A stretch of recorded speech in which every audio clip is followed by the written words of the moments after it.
295 split. The other southbound Baltimore-Washington Parkway as you come up on Route 50. This one's over the... Sur l'axe sud de la voie rapide Baltimore-Washington, la circulation se ralentit à l'approche d'une entrée sécurisée qui disparaît dans la forêt.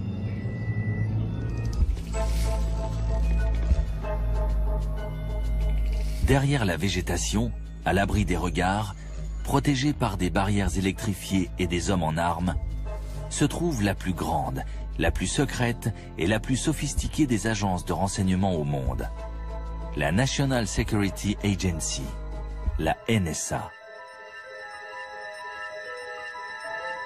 Sa mission, crypter et décrypter les codes, intercepter les signaux en provenance de pays étrangers, passer au crible les appels téléphoniques, e-mails et messages qui s'échangent à chaque instant dans le monde entier.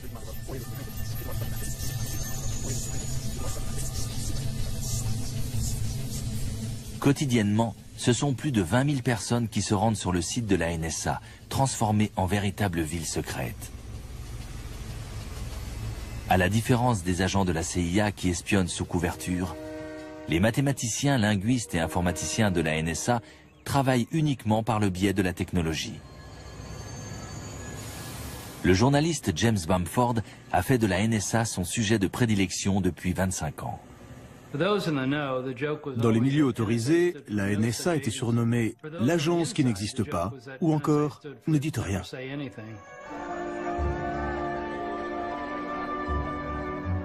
Pendant la guerre froide, les postes d'écoute de la NSA couvraient quasiment tout le territoire soviétique et interceptaient les communications militaires et diplomatiques.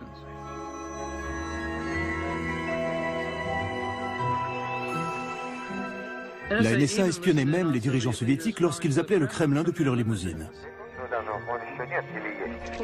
Dans son QG de Fort Meade, dans le Maryland, la NSA utilisait des superordinateurs pour décrypter les communications codées.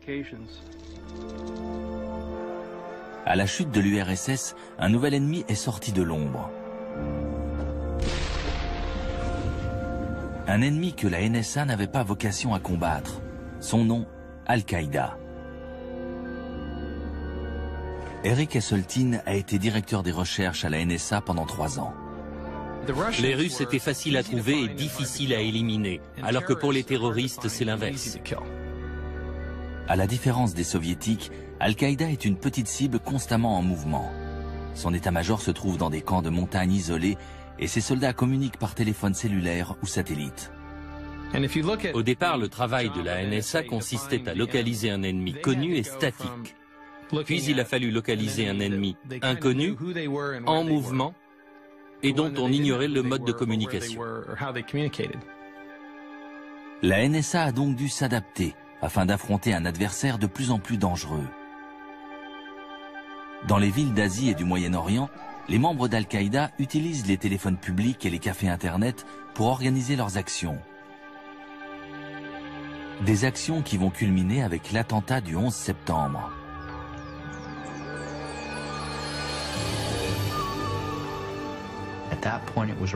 À ce moment-là, c'est devenu une véritable course contre la montre. Il a fallu restructurer nos services afin de développer les compétences nécessaires pour faire face à des individus ou à des petits groupes d'individus agissant dans le monde entier sans tenir compte des frontières. Mais toute la question était de savoir si on allait réussir à se réorganiser dans les temps. D'autres questions restent en suspens. La NSA écoutait-elle les communications d'Al-Qaïda avant le 11 septembre? Quel rôle a-t-elle joué? Les États-Unis sont-ils à l'abri d'une nouvelle attaque de ce type aujourd'hui?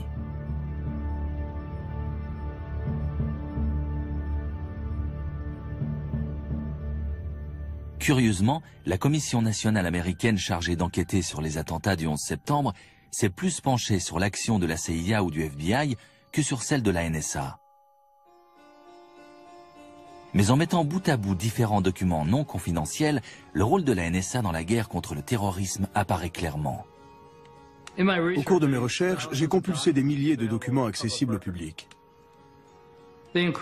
notamment des comptes rendus des renseignements, les minutes des procès de plusieurs terroristes et surtout une chronologie secrète du FBI concernant les agissements des terroristes du 11 septembre. Et ce qui ressort de tout ça, c'est que le chef d'Al-Qaïda était sur écoute bien avant les attentats.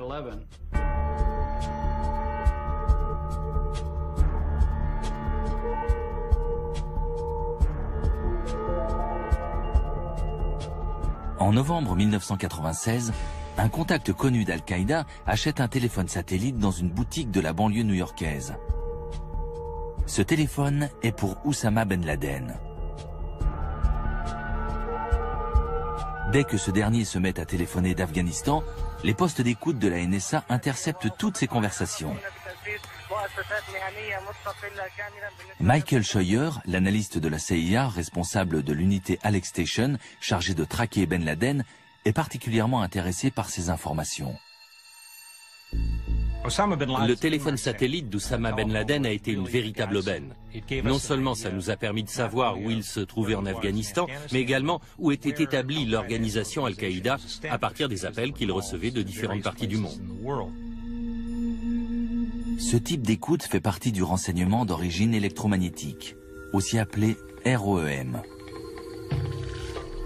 Les téléphones satellites émettent un signal capté directement par un engin en orbite au-dessus de l'océan Indien. En passant en revue tous les appels reçus ou émis d'Afghanistan, la NSA identifie rapidement le numéro de téléphone de Ben Laden. 873 682 505 331. Une fois en possession de cette information, l'agence écoute tous les appels qu'il passe grâce à une énorme parabole située dans l'espace et écoute tout ce qu'il reçoit grâce à une antenne parabolique au sol. Dans le domaine du renseignement, le ROEM fait partie des techniques les plus intéressantes, puisqu'il s'agit d'intercepter les signaux qui sont dans l'air.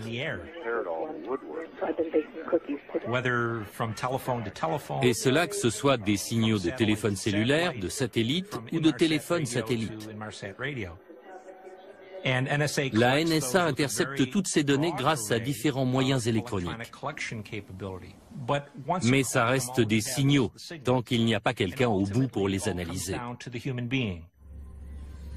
Les analystes vont déterminer quels sont les numéros appelés par Ben Laden et à quelle fréquence. Ils s'aperçoivent alors que la majorité des appels qu'il passe depuis l'Afghanistan sont pour une résidence située au Yémen, à 3000 km de là.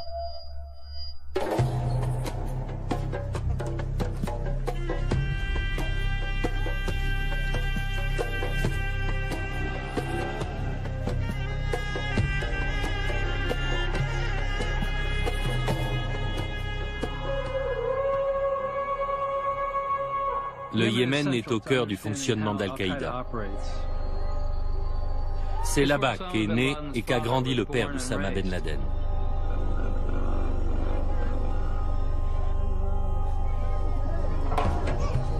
C'est une culture basée sur les clans et le secret.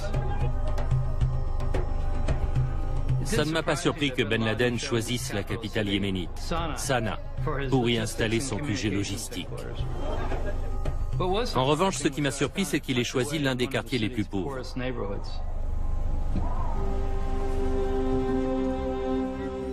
Son QG était situé dans une petite maison banale. La CIA a découvert que c'était la résidence de l'un des bras droits de Ben Laden. Ces conversations n'étant pas cryptées, les superordinateurs de la NSA n'ont rien à décoder. Les transcripteurs et linguistes de l'agence peuvent donc intervenir pour traduire, mettre par écrit et résumer le contenu de ces appels. Ces résumés sont ensuite transmis à la CIA. Mais les analystes de l'unité Alex Station vont plus loin. Ils sont convaincus que ce n'est qu'en étudiant soigneusement chaque mot qu'ils pourront comprendre les intentions de Ben Laden. À force de lire ces conversations, on s'est aperçu qu'un terme comme bouteille de lait, par exemple, ne voulait pas forcément dire bouteille de lait. Et on a fini par comprendre de quoi il était véritablement question. Mais pour ça, on avait absolument besoin de transcriptions écrites littérales. On est donc allé à la NSA à Fort Meade pour rencontrer la directrice adjointe responsable des transcriptions. Mais elle nous a dit qu'elle ne nous communiquerait pas ces documents. Point final. La politique de la NSA a toujours été de ne pas partager ces données brutes, même avec les autres agences de renseignement.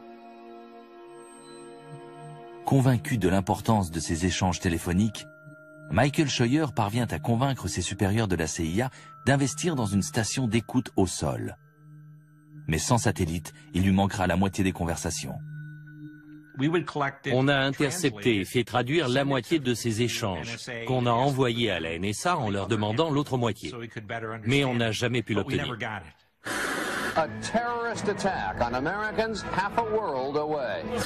Le 7 août 1998, Al-Qaïda fait sauter 2 ambassades américaines en Afrique de l'Est.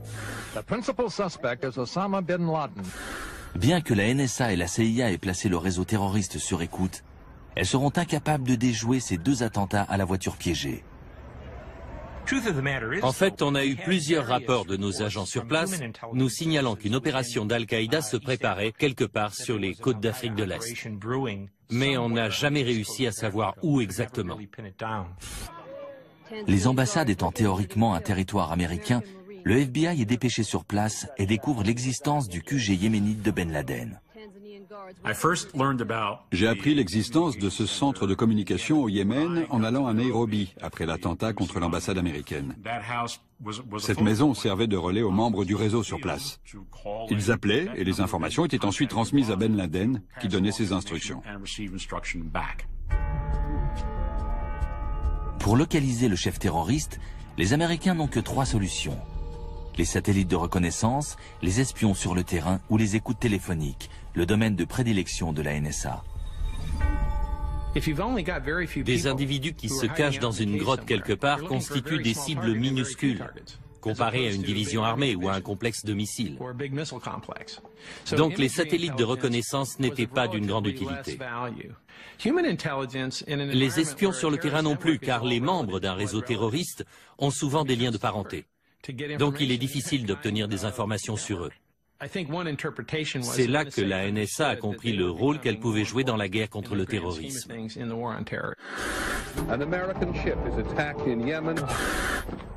Le 12 octobre 2000, Al-Qaïda frappe à nouveau, cette fois en s'attaquant à l'USS Cole au large des côtes du Yémen. Yemen's Port Authority had been penetrated. Immediately suspect Osama bin Laden. Une fois de plus, les services de renseignement américains n'ont rien vu venir. Frank Blanco, le directeur de la NSA à l'époque, déclarera que son agence en était encore à gérer les déplacements des terroristes avec des technologies issues de la guerre froide. On avait affaire à des cibles très mobiles, utilisant des moyens de communication comme les téléphones portables et les ordinateurs. Donc la question pour nous était de savoir quelle technologie utiliser, combien ils allaient coûter et qui allait les financer. Comme toujours, l'argent est le nerf de la guerre. Après la chute de l'Union soviétique, le Congrès a réduit le budget de la NSA en lui reprochant de violer les lois qui protègent la vie privée des citoyens. C'est une menace pour les citoyens américains. Il n'y a rien qui puisse justifier cela. On ne peut pas laisser le gouvernement américain ni qui que ce soit devenir Big Brother.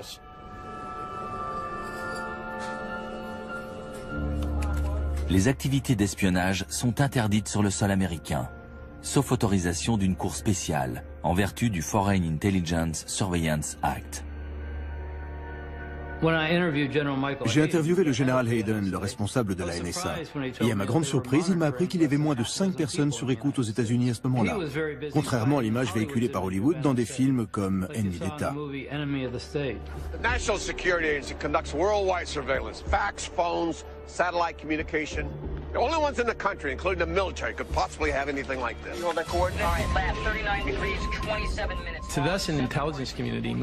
Ça nous amuse toujours beaucoup, nous qui travaillons dans le renseignement, de voir des films comme ça, parce qu'on y est présenté comme tout puissant. Alors qu'en fait, c'est loin d'être le cas. Certes, on collecte des informations, mais on ne sait pas toujours ce que c'est.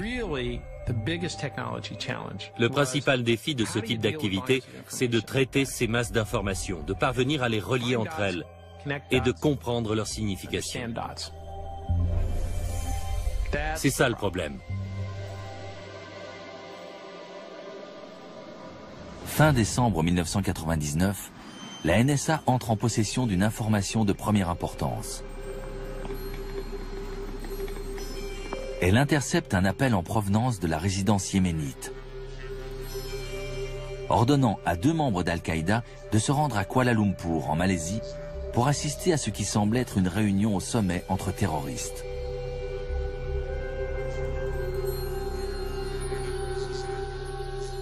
Les 2 membres d'Al-Qaïda sont Khalid al-Mihdhar et Nawaf al-Azmi. C'est cet appel téléphonique qui mettra en branle les événements du 11 septembre. Après avoir intercepté cet appel, la NSA transmet les prénoms de ces hommes au FBI et à la CIA, mais pas leur nom de famille. Or, celui de Nawaf était dans les bases de données de la NSA depuis plus d'1 an en raison de ses appels au QG de Ben Laden au Yémen. Mais apparemment, la NSA n'a jamais fait le recoupement.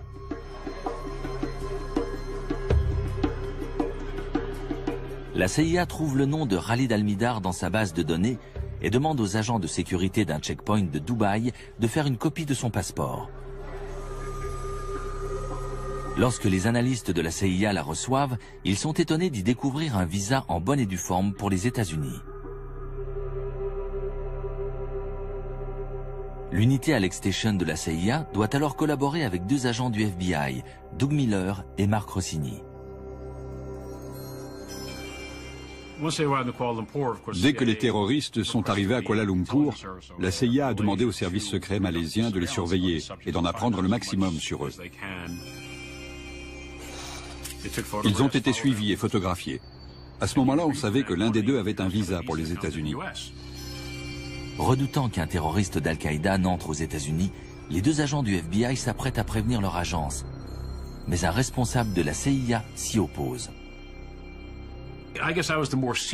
Comme j'étais l'agent avec le plus d'ancienneté, je suis allé voir la personne qui chapeautait les écoutes du QG yéménite et je lui ai dit « Mais qu'est-ce que vous faites ? Il faut prévenir le FBI. Ces hommes sont clairement dangereux et l'un d'entre eux a un visa à entrée multiple pour les États-Unis. Il faut prévenir le FBI. » Elle m'a répondu « Non, cette affaire n'est pas du ressort du FBI, ce n'est pas sa juridiction. » Donc je suis allé voir Doug et je lui ai dit « Mais qu'est-ce qu'on peut faire ? Si j'avais décroché le téléphone pour appeler le FBI, j'aurais enfreint le règlement et j'aurais immédiatement été mis à pied. On m'aurait retiré mes accréditations et j'aurais dû partir. » Le plus étonnant dans toute cette histoire, c'est que la CIA avait des agents du FBI qui travaillaient dans leur unité surveillant Ben Laden. Mais lorsque ces agents ont découvert qu'au moins un des terroristes avait un visa pour les États-Unis, la CIA ne les a pas laissés prévenir le FBI qu'ils risquaient d'entrer dans le pays. Or, seul le FBI était en mesure de donner l'alerte et d'empêcher ces 2 hommes de mettre les pieds aux États-Unis. «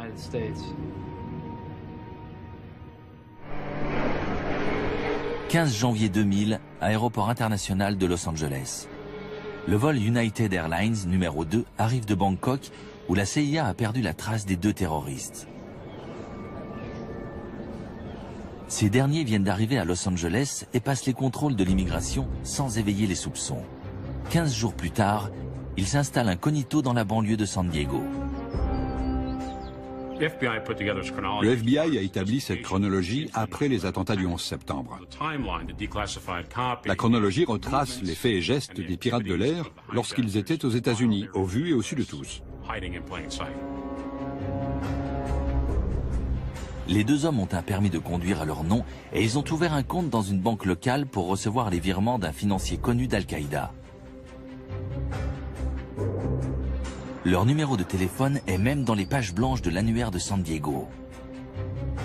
Al-Azmi Nawaf, 858 279 59 19. La CIA n'avait pas le droit d'agir aux États-Unis et le FBI ne savait pas qu'ils étaient là.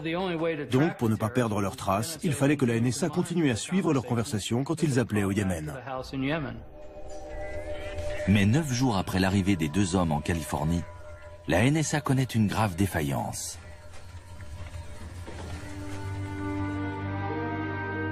Le 24 janvier 2000, j'ai reçu un coup de fil qui disait « On a un problème ».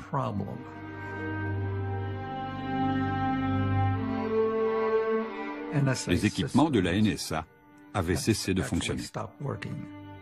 L'agence de renseignement la plus moderne du monde, capable d'écouter simultanément des millions de conversations, est subitement devenue sourde.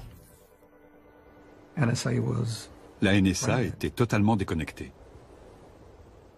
Il a fallu entre 3 et 5 jours pour que les choses reviennent à la normale.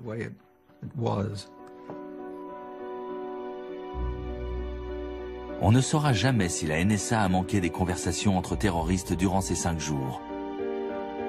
Mais ce qui est certain, c'est que les 2 hommes en ont profité pour s'installer dans leur nouvel environnement. Comme on le voit dans la chronologie du FBI, le 5 février 2000, Almidar a signé un bail pour un appartement au 6401 Muntada Road à San Diego. Le 25 février, il achète une Toyota Corolla, toujours à San Diego. Le 28 février, la Progressive Insurance Company vérifie la police d'assurance d'Almidar, dont le numéro est le 604 75 921-0.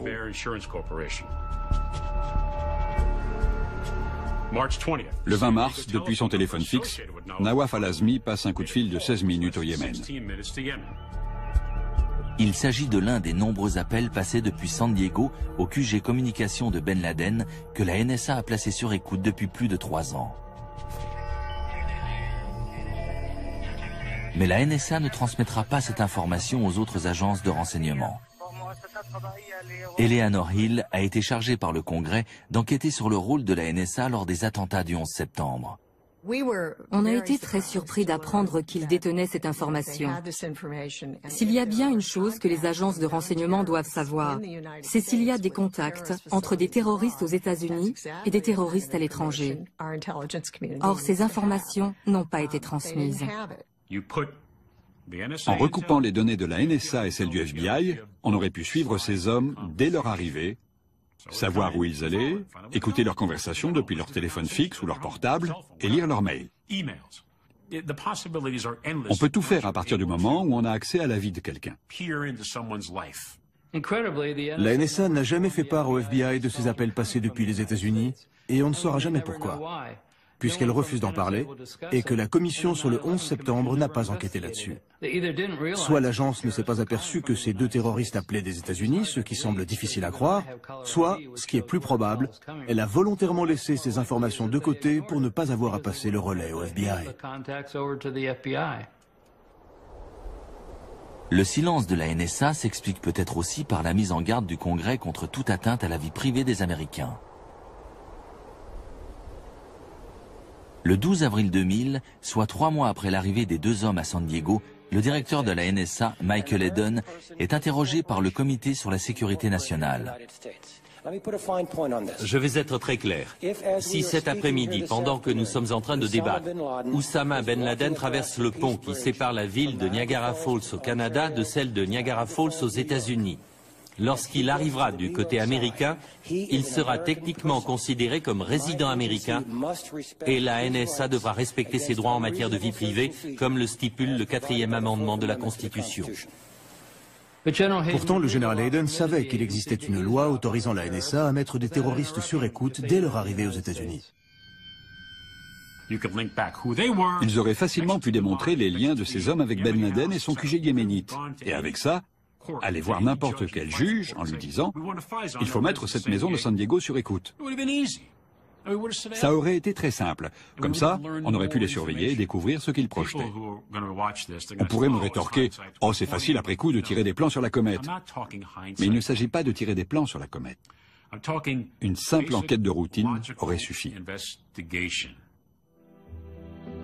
Là encore, la chronologie a posteriori du FBI décrit précisément comment les 2 hommes se sont préparés pour les attentats du 11 septembre. Le 4 avril 2000, Nawaf Al-Azmi prend 1 heure d'initiation au pilotage au National Air College, qui se trouve au 3760 Glenn Curtis Road à San Diego.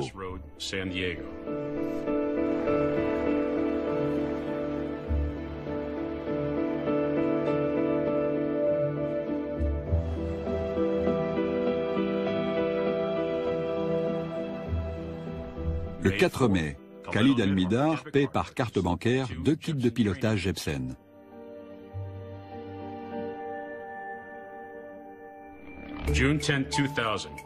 Le 10 juin 2000, Al-Mihdhar quitte Los Angeles pour Francfort par le vol Lufthansa numéro 457. Khalid Al-Mihdhar rentre chez lui pour voir son fils qui vient de naître. Il va passer les 13 mois suivants avec sa femme et son bébé dans la résidence yéménite surveillée par la NSA. Il fait alors une nouvelle demande pour un visa américain, qu'il obtient sans problème.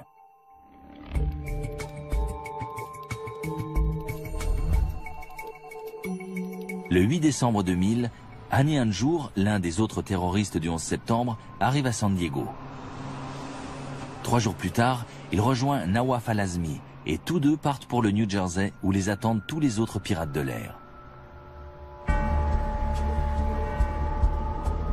La chronologie du FBI détaille leur périple de 5 mois.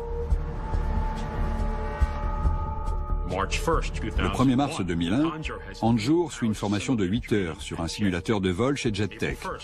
Le 1er avril, Nawaf Al-Azmi est verbalisé par la police de la route de l'Oklahoma pour excès de vitesse et non port de la ceinture de sécurité. Le 1er mai, Al-Azmi porte plainte dans un commissariat du comté de Fairfax, en Virginie, pour agression par un inconnu de race noire. Le 21 juin 2001, un journaliste de la chaîne de télévision Middle East Broadcasting Corporation interroge des lieutenants de Ben Laden en Afghanistan qui laissent entendre qu'une attaque d'envergure se prépare. Les forces américaines au Moyen-Orient sont alors placées en état d'alerte.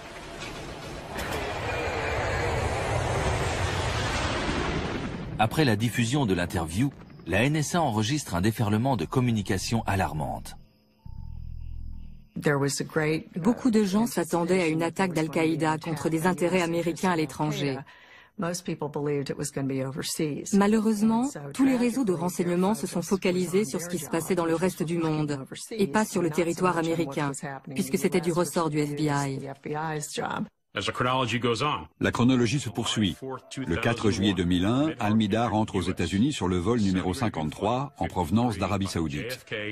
Il atterrit à New York, à l'aéroport JFK, et possède un visa d'affaires et son adresse de résidence est l'hôtel Marriott de New York. Celui qui se trouve dans le World Trade Center.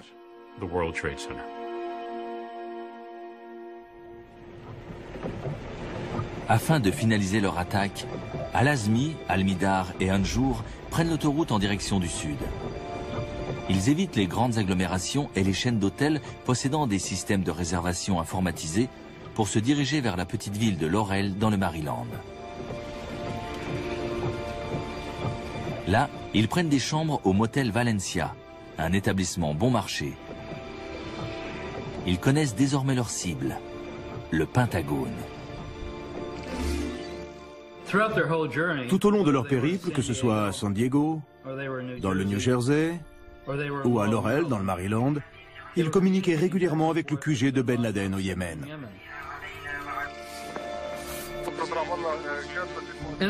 La NSA écoutait ces informations, les enregistrait et les faisait transcrire. Mais elle n'a jamais prévenu les autres agences que des terroristes étaient aux États-Unis et qu'ils se déplaçaient dans le pays en direction de Washington.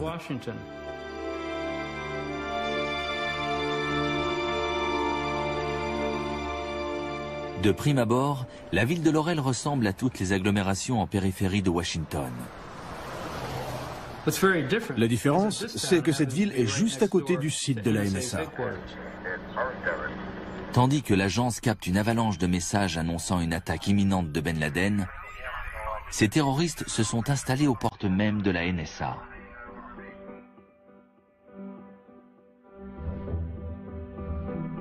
Le 18 août, Hani Hanjour loue la boîte aux lettres numéro 433.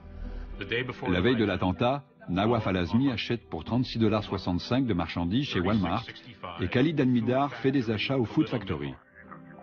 Le 6 septembre 2001, Nawaf Al-Azmi, Khalid Al-Mihdhar et Annie Anjour se rendent à la salle de sport Gold Gym à Greenbelt. Les pirates de l'air se sont parfaitement fondus dans la population. Pour le détournement, ils ont acheté leurs armes improvisées dans un magasin qui se trouvait à 2 pas de la NSA. Et ils n'ont éveillé l'attention de personne.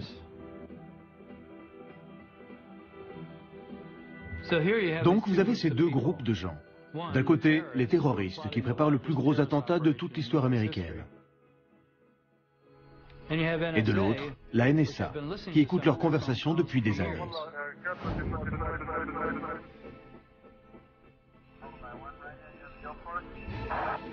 Et ces deux groupes se retrouvent côte à côte, chacun ignorant la présence de l'autre.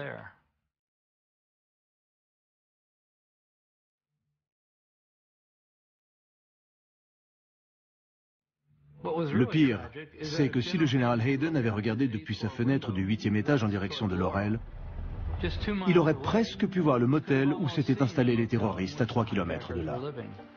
On a rarement connu plus cruelle ironie du sort dans toute l'histoire des renseignements américains.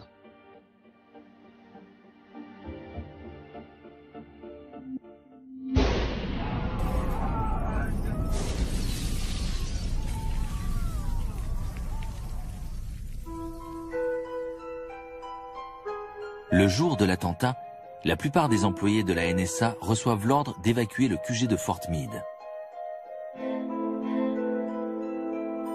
De peur que le site ne soit pris pour cible, les quelques personnes encore dans les locaux quittent leurs bureaux dans les étages pour se réfugier au rez-de-chaussée. D'autres clouent des rideaux noirs à leurs fenêtres. Aucun des employés de l'agence ne semble au courant de ce que la NSA et la CIA ont découvert. Si on avait pris la mesure de ce qui se préparait, si on avait fait des recoupements et transmis ces informations à temps aux services concernés, les choses se seraient terminées autrement.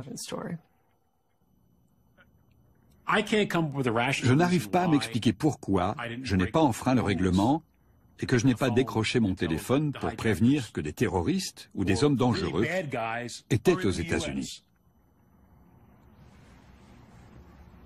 Je ne sais pas si j'arriverai à être au clair un jour avec ça. Je ne sais vraiment pas.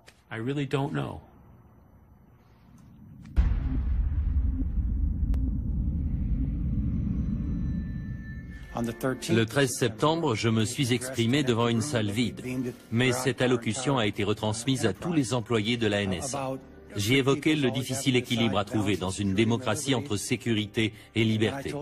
J'ai dit qu'il y aurait des pressions pour faire pencher la balance du côté sécuritaire et que notre travail à la NSA était de préserver la liberté des citoyens américains en leur garantissant à nouveau la sécurité. Ces pressions ne tardent pas à se faire sentir. Le vice-président Dick Cheney demande au général Hayden ce que la NSA peut faire de plus. Ce dernier lui répond alors « Pas grand-chose sans enfreindre le Foreign Intelligence Surveillance Act, la loi qui oblige la NSA à obtenir un mandat pour mettre sur écoute des Américains. »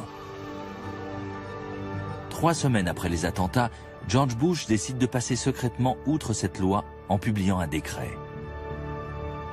Dorénavant, la NSA n'aura plus à demander de mandat à un juge pour pouvoir procéder à des écoutes aux États-Unis. La réponse aux événements du 11 septembre aura donc pris la forme d'une carte blanche pour espionner n'importe qui, n'importe où. L'autre réaction au 11 septembre a été la prise de mesures très strictes. Il fallait agir de façon à ce qu'une attaque de ce type ne puisse plus se reproduire. Mais pour que ces nouvelles mesures portent leurs fruits, la NSA doit entrer de plein pied dans l'ère des communications modernes. L'essentiel des communications, qui s'effectuaient jusque-là par le biais de signaux satellites facilement interceptables, transite désormais par des câbles à fibre optique enfouis sous les mers. Pour mieux comprendre le défi auquel est confrontée la NSA, nous avons suivi le trajet d'un email à travers la planète. James Bamford est à Kuala Lumpur pour effectuer des recherches sur le réseau de communication d'Al-Qaïda.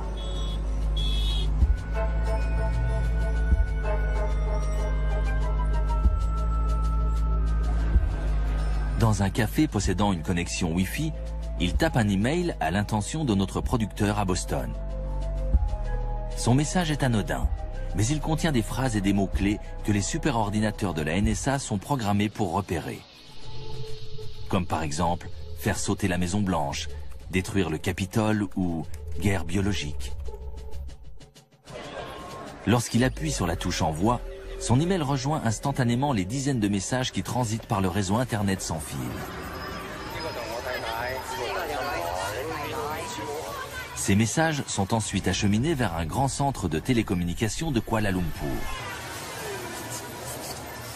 Là, les données analogiques sont converties en signaux numériques qui sont envoyés sous forme d'impulsions lumineuses dans un câble à fibre optique s'enfonçant dans la mer de Chine méridionale au large des côtes de Malaisie. En chemin, l'email de James Bamford se mélange à des milliers d'appels téléphoniques, d'emails et de fax en provenance de centaines de villes asiatiques.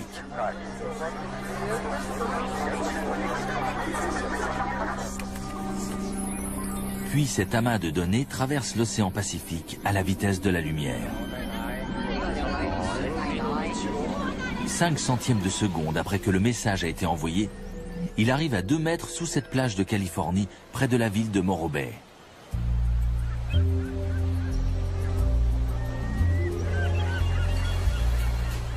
C'est ici, sous les pattes des mouettes et les pieds des surfeurs, qu'arrivent les communications en provenance d'Asie.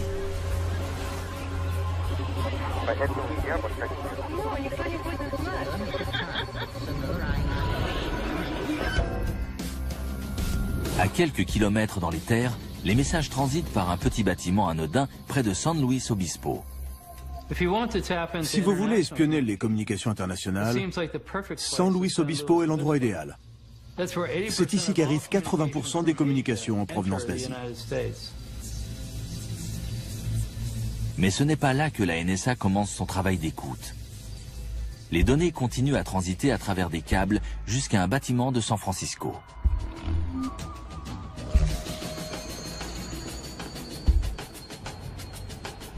Ce bâtiment, situé au 611 Folsom Street, est un centre de communication de AT&T, le principal opérateur américain de téléphonie.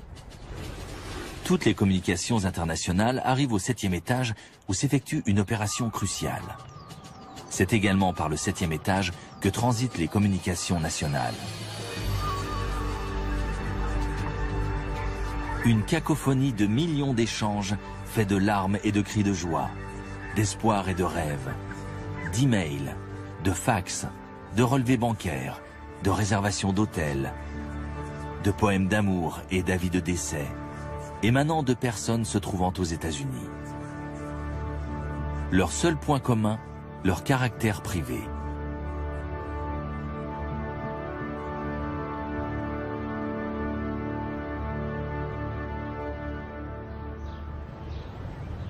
En 2003, un ingénieur de AT&T remarque que les câbles du 7e étage ont été reroutés de façon à envoyer toutes les communications nationales et internationales dans une pièce secrète au 6e étage.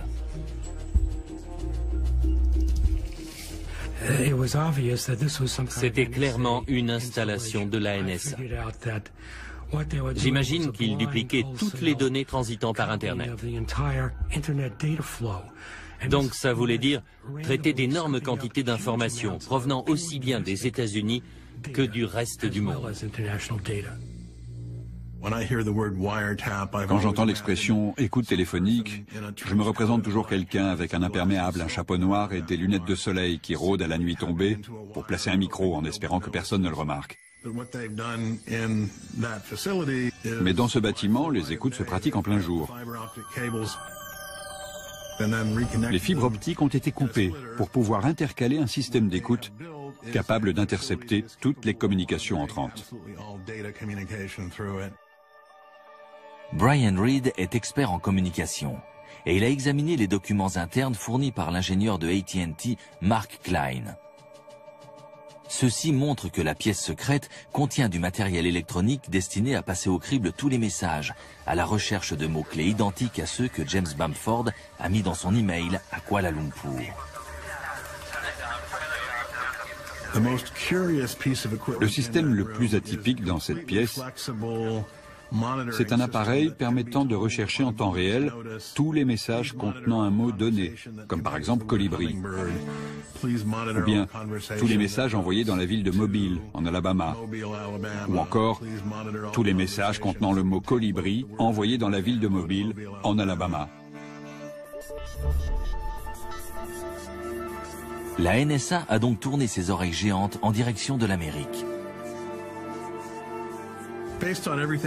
D'après ce que je sais, il y aurait entre 15 et 30 pièces secrètes de ce type aux États-Unis. La législation post-11 septembre autorise donc la NSA à espionner les Américains sur le territoire national comme à l'étranger.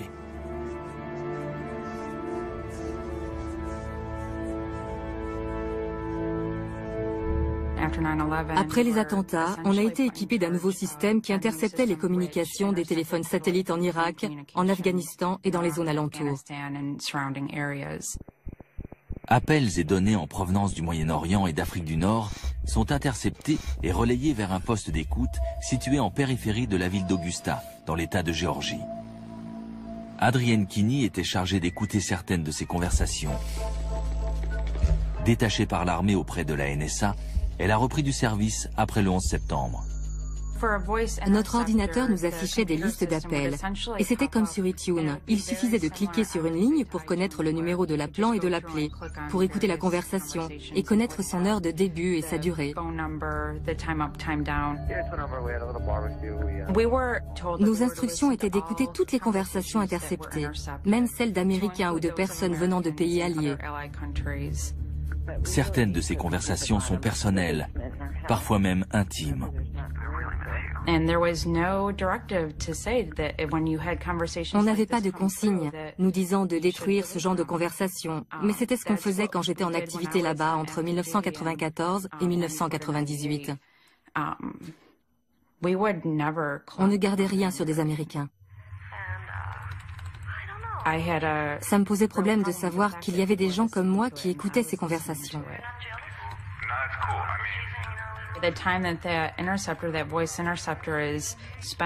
Le temps qu'on passait à écouter ces conversations aux États-Unis, c'était autant de temps qu'on ne passait pas à écouter des conversations en rapport avec des organisations terroristes. En interceptant les données en provenance des fibres optiques et des satellites, la NSA se retrouve à devoir gérer un flot d'informations sans précédent. Selon une étude du Congrès datant de 2008, certaines sources de renseignements croissent au rythme de 4 pétabits par mois, soit 4 millions de milliards de bits, l'équivalent de 12 armoires d'informations nouvelles par an sur chaque citoyen américain. Mais comment traiter tout cela ? Aujourd'hui, ce sont les ordinateurs qui gèrent toutes ces données, mais ils ne nous disent pas ce qu'elles signifient. C'est pourquoi il y a des études en cours pour associer les capacités des ordinateurs à celles des humains. Des algorithmes peuvent aider à extraire les informations importantes en fonction de leur contexte. Robert Popp mène des recherches avancées sur ce type d'algorithme appelés des classifieurs. Disons que vous voulez mettre au point un classifieur pour Al-Qaïda, le concept Al-Qaïda. Donc, vous allez rechercher tous les documents, que ce soit des mails ou des données sur Internet, qui vont vous sembler être en rapport avec ce concept d'Al-Qaïda. À l'avenir, si on parvient à affiner ces classifieurs et qu'on leur associe une puissance informatique suffisante, ils pourront permettre de réduire la quantité d'informations que les analystes auront à examiner. La prochaine étape, ce sera peut-être de pouvoir demander à l'ordinateur « Est-ce qu'il y a des associations bizarres que je n'ai pas spécifiées, mais qui pourraient constituer une menace pour notre pays ?» La plupart des spécialistes s'accordent à dire que ce type d'algorithme ne sera pas au point avant plusieurs décennies et qu'il ne concernera que les documents écrits. Pour ce qui est de l'oral, la technologie n'est pas d'une grande utilité. Les conversations requièrent toujours des opérateurs humains pour les écouter.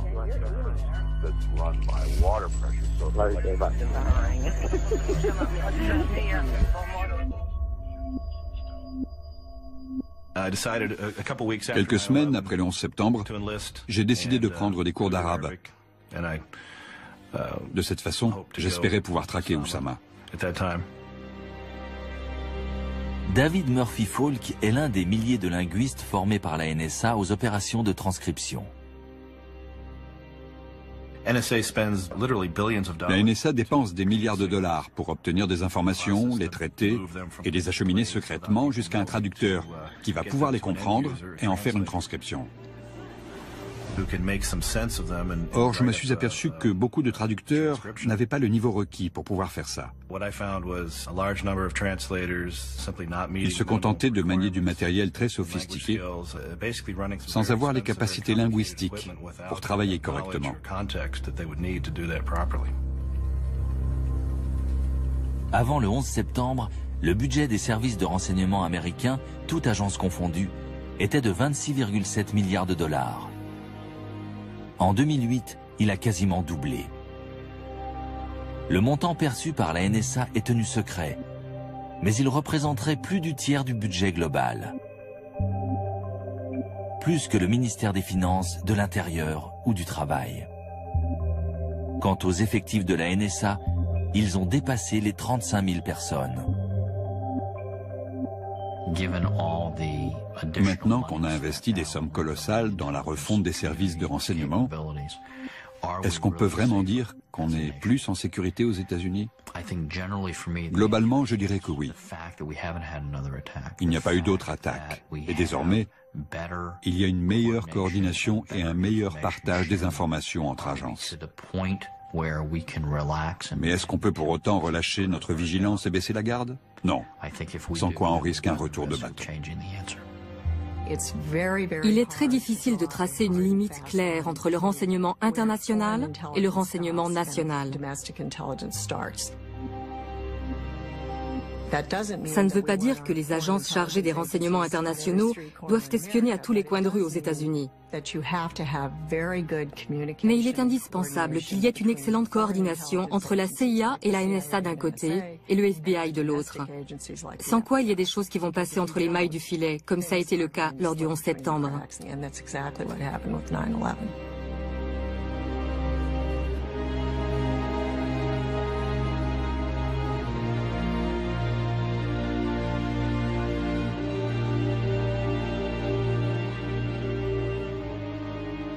Le problème quand on enquête sur un sujet pareil, c'est qu'on avance à l'aveuglette.